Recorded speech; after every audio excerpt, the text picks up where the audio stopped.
Assalamualaikum warahmatullahi wabarakatuh, mga kapatid sa Islam.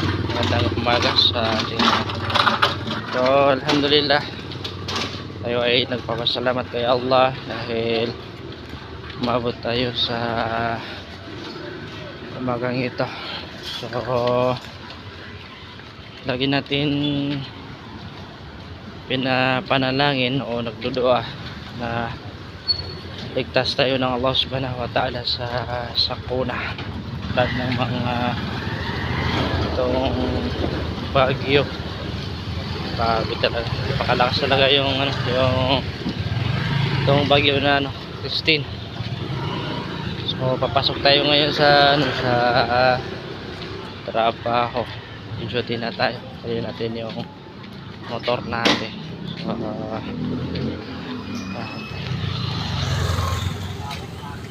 So, maulap paulan panahon.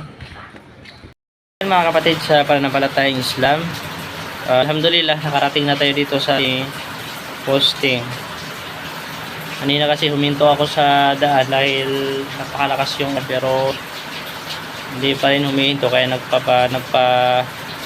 ulan na tayo kanina. So bilang isang mananampalataya, lahat ng nangyayari sa buhay natin ito ay kailangan natin tanggapin. So mag-assume muna tayo.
Malakas yung ulan dito.